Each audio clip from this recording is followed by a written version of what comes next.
Assalamualaikum warahmatullahi wabarakatuh. Alhamdulillahirabbil Wassalatu wassalamu ala asyrofil anbiya'i wal mursalin wa ala alihi washabihi ajmain amma ba'du. Yang saya hormati Bapak dosen kita, Bapak Nur Edi Suraya STHIMAG. Perkenalkan, nama saya Muhammad Saifuddin. Saya di sini sebagai moderator kelompok 4 yang bertemakan tentang mahkamah dan awan. Di sini saya akan menyampaikan susunan acara pada pagi hari ini. Acara yang pertama pembuka, acara yang kedua penyampaian materi atau presentasi yang disampaikan oleh pengertian mahkamah disampaikan oleh Rita Nur Hidayah. Macam-macam akhwal mahkamah disampaikan oleh Farhana Aulia dan Yulika Sulistianingsih. Pengertian awal disampaikan oleh Arifatul Herawati. Macam-macam ahwal disampaikan oleh Arifatul Herawati dan Muhammad Miftahudin. Perbedaan dan persamaan disampaikan oleh saya sendiri. Acara yang ketiga adalah penutup. Itulah susunan acara pada pagi hari ini. Acara yang pertama adalah pembuka. Marilah kita buka acara pada pagi hari ini dengan bacaan Alhamdulillah bersama-sama. Saya ingin Fatihah.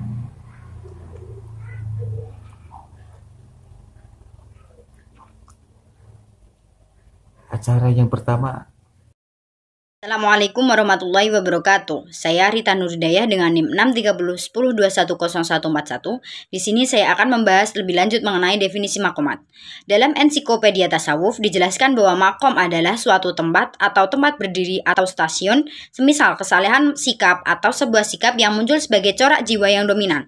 Maqam atau jamaknya maqamat adalah suatu istilah tasawuf yang berarti stasiun-stasiun yang atau suatu kedudukan yang merupakan tempat persinggahan yang harus dilalui oleh seorang sufi untuk mencapai jalan menuju ke Allah Subhanahu wa taala. Menurut Imam Al-Hujwiri, sebuah maqam atau stasiun adalah keteguhan seorang di jalan spiritual atau tarikat. Seseorang tidak dapat melewati sebuah maqam tersebut kecuali dengan menyempurnakan seluruh kewajiban yang harus dijalankan pada maqam tersebut. Seorang tidak akan mencapai stasiun atau tahapan taubat tanpa kesempurnaan kesabaran, demikian pula tidak akan mencapai tahapan atau stasiun tawakal tanpa zuhud. Abu Nasr al-Sarraj mendata sejumlah maqam sebagaimana yang dituliskan dalam Al-Luma atau bekal hidup, yakni taubat, wara, zuhud, fakir, sabar, tawakal, rida. Sementara menurut Abu Bakar al-Halabazi, tokoh sufi asal Bukhara, Asia Tenggara, menyebutkan 10 maqam yang harus dilalui seorang sufi menuju Tuhan, yaitu taubat, zuhud, sabar, fakir atau miskin, tawadu atau rendah hati, tawakal, tawakul, rida, mahabbah atau cinta, dan ma'arif. Melihat beberapa contoh di atas, memang para ulama berbeda pendapat tentang jumlah dan susunan maqamat. Namun, setidaknya terdapat 43 maqam yang lazim dibahas dalam dunia tasawuf. Contohnya seperti taubat, sabar, syukur, zuhud, uzlah, tawakal, huzn, hawaraj, raja, wara, ma'arif, mahabbah, dan sebagainya.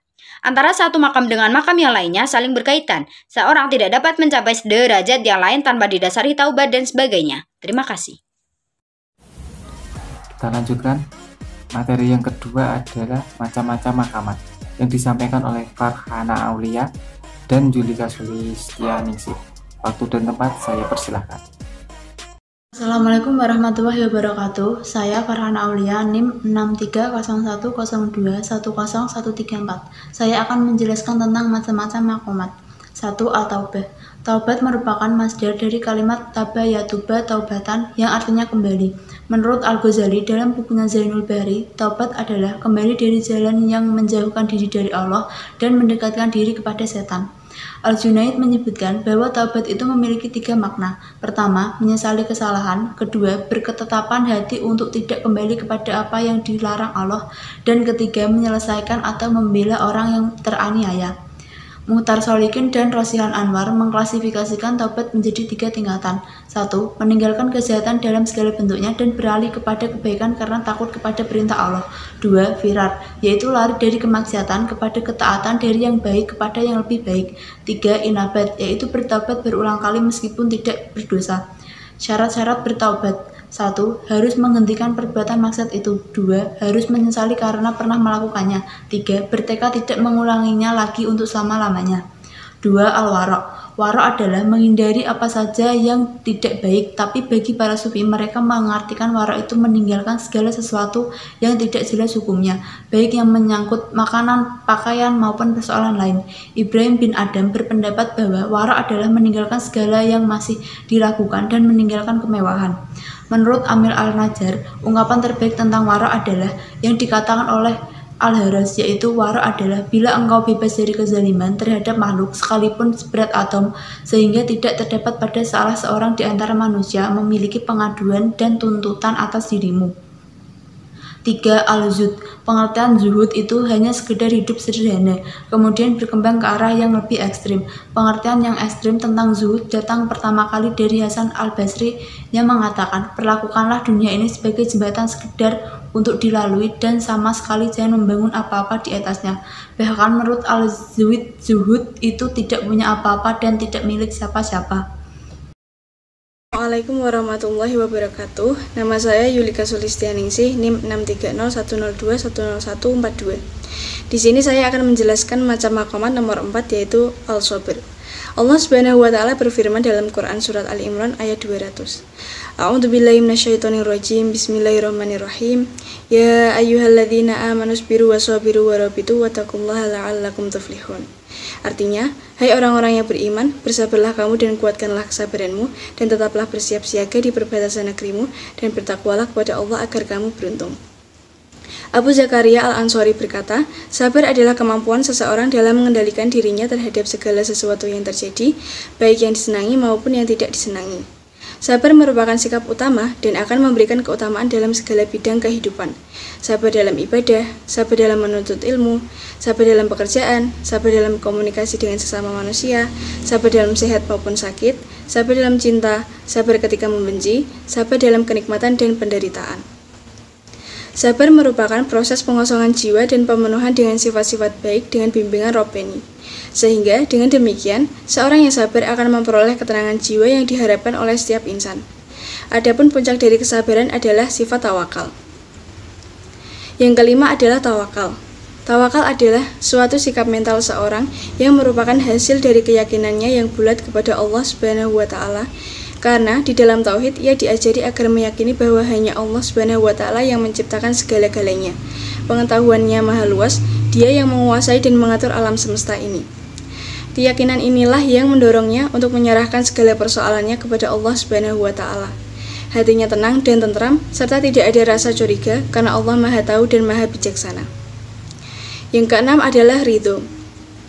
Menurut Zunnun Al-Misri, ridho adalah menerima qadha dan qadar dengan kerelaan hati. Menurut Al-Qushairi, ridho adalah tidak menentang hukum dan keputusan Allah Subhanahu wa taala, dan masih banyak lagi pengertian ridho menurut ulama yang intinya ridho adalah kegembiraan hati dalam menghadapi takdir Allah. Pengertian ridho ini merupakan perpaduan antara sabar dan tawakal sehingga melahirkan sikap mental yang merasa tenang dan senang menerima segala situasi dan kondisi. Sebagian sufi berpendapat bahwa ridho merupakan makom terakhir dari perjalanan seorang salik.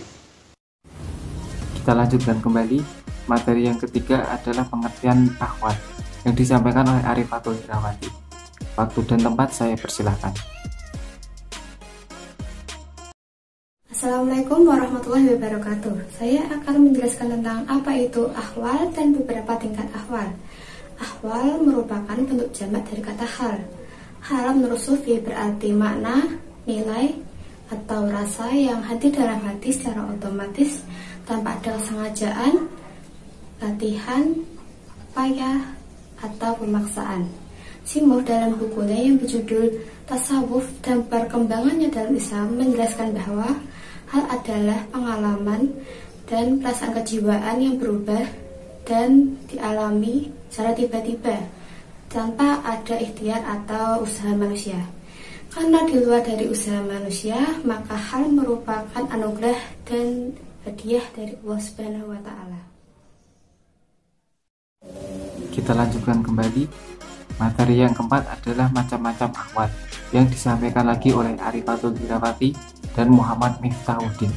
Waktu dan tempat saya persilahkan. Sama halnya dengan makom, jumlah dan susunan ahwal juga memiliki perbedaan pendapat di kalangan ulama. Jumlah dan susunan ahwal yang paling banyak pengikutnya ialah al-muqarabah, al-khauf, ar-raja, al-syauq, al-uns, al-tumaninah, al-musyahadah, dan al-yaqin. Yang pertama adalah al-muqarabah. Al-muqarabah menurut Sufi artinya ialah adanya kesadaran diri bahwa ia selalu berhadapan dengan Allah dan selalu diawasi oleh Allah Subhanahu wa Ta'ala. Kesadaran ini menimbulkan sikap yang sigap dan waspada. Orang yang mempunyai tingkatan al-muqarabah ini, ia pasti akan selalu merasa dalam pengawasan Allah Subhanahu wa Ta'ala. Yang kedua adalah al-khauf. Secara bahasa berarti takut. Secara Sufi artinya suatu sikap merasa takut kepada Allah karena kurangnya kesempurnaan dalam pengabdian. Ia merasa khawatir dan takut jika Allah tidak senang padanya. Oleh karena itu, ia berusaha agar sikap dan perilakunya tidak menyimpang dari Allah Subhanahu wa Ta'ala. Assalamualaikum warahmatullahi wabarakatuh. Nama saya Muhammad Miftahudin. NIM saya. Oke, langsung lanjut ke materi selanjutnya, yaitu yang ketiga adalah al-roja atau harapan.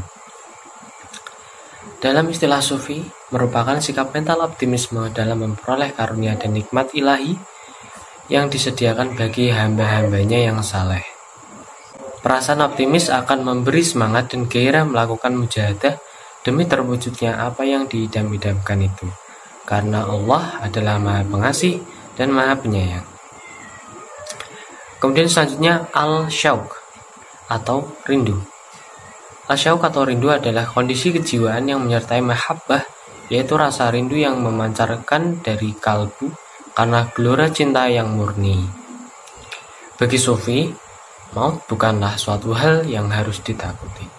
Justru selalu dinanti-nantikan karena maut dapat mempertemukannya dengan Tuhan. Sebab hidup merintangi pertemuan abid dan ma'budnya. Al-uns. Uns adalah keadaan jiwa dan seluruh ekspresi terpusat penuh kepada suatu titik sentrum, yaitu Allah. Tidak ada yang dirasa, yang diingat, yang diharapkan kecuali Allah Subhanahu wa Ta'ala. Segenap jiwanya terpusat bulat sehingga ia seakan-akan tidak menyadari dirinya lagi dan berada dalam situasi hilang kesadaran terhadap alam sekitarnya. Oke, kemudian al-tumaninah. Secara harfiah kata ini berarti tenang, tentram, tidak ada rasa was-was atau khawatir. Tidak ada yang dapat mengganggu perasaan dan pikiran karena ia telah mencapai tingkat kebersihan jiwa yang paling tinggi setelah melalui usaha dan perjuangan yang berat. Oke, yang ketujuh adalah musyahadah. Kata musyahadah bermakna menyaksikan dengan mata kepala, tetapi dalam istilah Sufi diartikan menyaksikan secara jelas dan sadar apa yang dicarinya itu. Dalam hal ini, apa yang dicari seorang Sufi adalah Allah. Jadi ia telah merasa berjumpa dengan Allah Subhanahu wa Ta'ala. Dalam situasi seperti ini pula lah seseorang memperoleh tingkatan makrifat, satu situasi di mana seseorang seakan-akan menyaksikan Allah dengan seluruh ekspresinya atau melalui mata hatinya. Oke, kemudian yang terakhir adalah al-yakin. Perpaduan antara pengetahuan yang luas dan mendalam dengan rasa cinta dan rindu yang bergelora. Bertaut lagi dengan perjumpaan secara langsung. Tertanamlah dalam jiwanya dan tumbuh bersemi perasaan yang mantap. Dialah yang dicari itu. Oke, sekian materi dari saya. Terima kasih. Assalamualaikum warahmatullahi wabarakatuh. Materi kelima atau materi terakhir adalah perbedaan dan persamaan yang disampaikan oleh saya sendiri. Persamaan maqamat dan ahwal adalah merupakan inti kajian dan ajaran tasawuf, dapat disampaikan oleh setiap sufi. Perbedaan maqamat dan ahwal. Perbedaan maqamat adalah pelaksanaan senantiasa berurutan dirumuskan oleh seorang sufi itu sendiri. Jumlah maqamat antara sufi dengan yang lain berbeda dan dipelajari oleh setiap balik perilaku tasawuf. Harus dilaksanakan secara bersungguh-sungguh dan membutuhkan usaha. Ahwal, hidayah dan anugerah dari Allah sesuai dengan kehendaknya. Sifat temporer, mudah datang dan mudah pergi, selamanya ada dan tidak membutuhkan usaha. Itu saja. materi yang saya sampaikan pada pagi hari ini. Terima kasih kepada teman-temanku semua yang telah menyampaikan materi tentang makamat dan awan. Acara yang ketiga adalah penutup. Akhirnya kita tutup acara pada pagi hari ini dengan bacaan Alhamdulillah bersama-sama. Alhamdulillahirabbil alamin. Saya di sini sebagai moderator dalamnya presentasi pada hari ini mengucapkan terima kasih kepada semuanya. Jika ada salah kata dan tutur kata mohon dimaafkan. Wassalamualaikum warahmatullahi wabarakatuh.